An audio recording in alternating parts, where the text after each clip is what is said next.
साथियों नमस्कार। पाठशाला नौकरी के इस हमारे यूट्यूब चैनल पर आप सबका बहुत-बहुत स्वागत है। मैं हूं डॉक्टर अखिलेश पांडे। साथियों दैनिक समाचार पत्रों में रोजगार संबंधित जो भी महत्वपूर्ण सूचनाएँ हैं, आइए देखते हैं आज प्रतियोगी छात्रों से संबंधित कुछ क्या-क्या महत्वपूर्ण सूचनाएँ हैं। साथियों सबसे पहले है यूपी टीईटी का जो विस्तृत परीक्षा पाठ्यक्रम है, उसे आयोग ने जारी कर दिया है। साथियों उत्तर प्रदेश शिक्षा सेवा चयन आयोग 150 अंकों की टीईटी परीक्षा लेगा, जिसमें नेगेटिव मार्किंग वो नहीं रखा हुआ है। कह रहे हैं कि उत्तर प्रदेश शिक्षा सेवा चयन आयोग ने शिक्षक पात्रता परीक्षा टीटी 2026 के आयोजन की तिथि 2, 3 व 4 जुलाई निर्धारित पहले भी कर चुका है।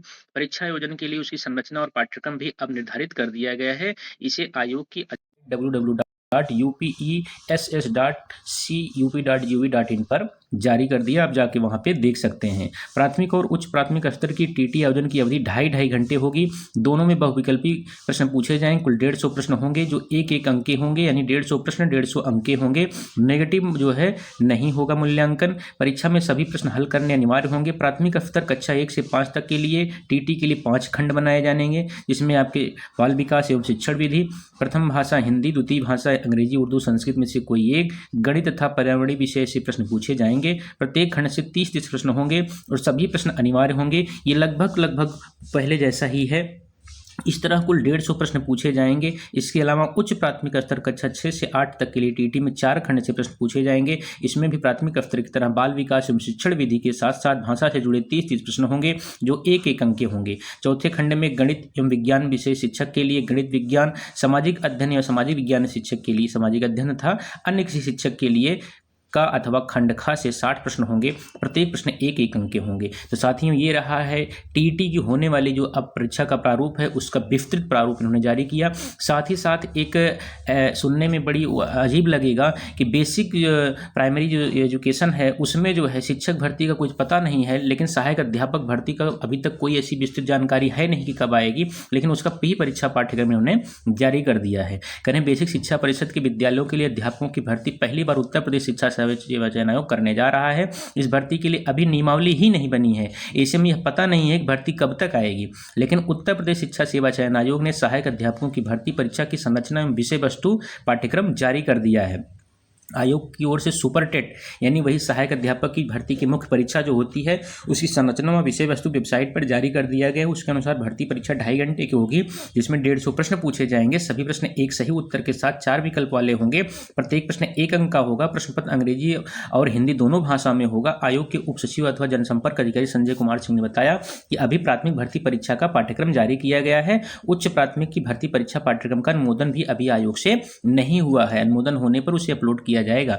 जनसंपर्क अधिकारी ने बताया कि इसे भर्ती परीक्षा की तैयारी कर रहे प्रतियोगियों की सुविधा के लिए जारी किया गया। इसमें किस विषय से संबंधित कितने अंक के प्रश्न पूछे जाएंगे, इसकी भी विस्तृत जानकारी दी गई है। इसकी विपरीत स्थिति यह है कि वर्ष 2018 के बाद से बेसिक शिक्षा परिषद के विद्यालयों के लिए शिक्षक भर्ती नहीं आई है, जबकि 10 लाख से ज्यादा diploma in elementary education DElEd के प्रशिक्षित छात्राएं भर्ती आने की प्रतीक्षा में हैं। तो साथियों ये थोड़ा करके कुछ न कुछ दाने ऐसे फेंक रहे हैं ताकि लोगों को लगे कि काम हो रहा है, लेकिन जमीनी स्तर पर कोई खास काम नहीं हो पा रहा है। जो अगली सूचना ये देखते हैं जो महत्वपूर्ण है, जुडिशरी से संबंधित जो उत्तर प्रदेश लोक सेवा आयोग से आता है। पीसीएफजे भर्ती में अब 3 वर्ष का जो है अनुभव आपके लिए बहुत जरूरी हो गया है। पहले यह जो है डायरेक्ट जो एलएलबी लॉ कर लेते थे तो डायरेक्ट पीसीएफजे का आवेदन कर लेते थे। अब उनको 3 वर्ष का अनुभव भी चाहिए।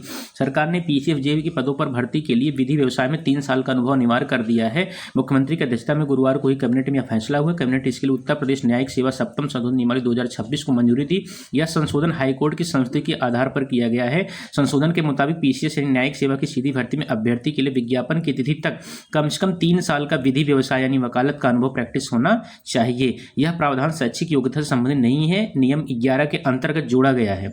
पीसीएफजे के पदों पर भर्ती के लिए पहले केवल विधि स्नातक एलएलबी होना पर्याप्त था। विधि स्नातक युवा सीधे परीक्षा में आवेदन करते थे। सुप्रीम कोर्ट ने सिविल जज जूनियर डिवीजन की परीक्षाओं में 3 वर्ष की प्रैक्टिस अनिवार्य किया था। इसे सभी हाईकोर्ट और राज्य सरकारों से अपने यहाँ लागू करने के निर्देश दिए थे। इस क्रम में यह राज्य सरकार ने यह संशोधन किया था। अनुभव का तो फायदा तो मिलता ही है। जब आप व्यवहारिक व प्रैक्टिकल जमीन पे उतरते हैं, अदालतों में जाते हैं, तो जो भी अनुभव आप रहता है वो आपको देखने को जुडिशरी में उसका लाभ मिलता है।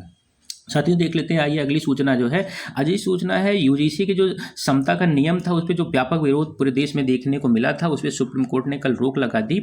सुप्रीम कोर्ट ने जो एक महत्वपूर्ण टिप्पणी की, शिक्षण संस्थानों में जाति भेदभाव रोकने के लिए यूजीसी के नए नियमों पर सुप्रीम कोर्ट ने शुक्रवार को रोक लगा दी।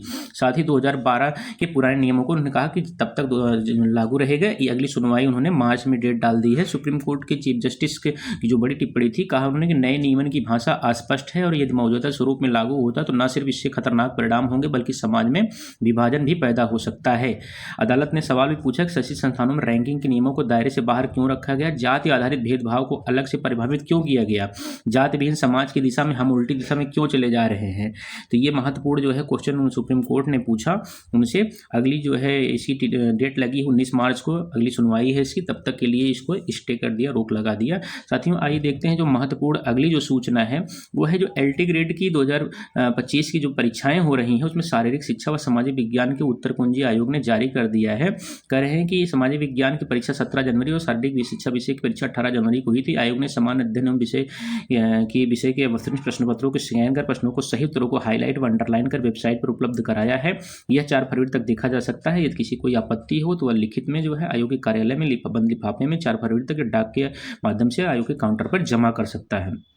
साथियों जो अगली कुछ छोटी सूचनाएं हैं रोजगार संबंधित, जो सुदूर गांव के बच्चे इंतजार करते रहते हैं, जो फिजिकल वगैरह तैयार करते रहते हैं। इंडियन नेवी में 260 अफसर के पद हैं। इसमें ग्रेजुएशन आपका बीई यानी इंजीनियरिंग होना चाहिए अथवा मास्टर होना चाहिए। साथ ही जम्मू कश्मीर के एसएसपी में सुपरवाइजर के कुछ पद आए हुए हैं। साथ ही एमपीपीएससी में 32 असिस्टेंट इंजीनियर सहायक यांत्रिक के पद आए हुए हैं। इनकी अंतिम तिथि 19 फरवरी है। और असम राइफल्स जो एक बहुत ही लोकप्रिय जो है सेना का जो है एरिया है, उसमें 95 पद जो है राइफलमैन अन्य पदों के लिए है। इसमें 10वीं प्राप्त जो है, जो 10वीं पास हैं वो आवेदन कर सकते हैं। साथ ही ये तो रही आज की कुछ महत्वपूर्ण सूचनाएं। साथ ही जो सबसे बड़ा आग्रह निवेदन आपसे है, बार बार हमारे चैनल को आप सब्सक्राइब करें, लाइक करिए।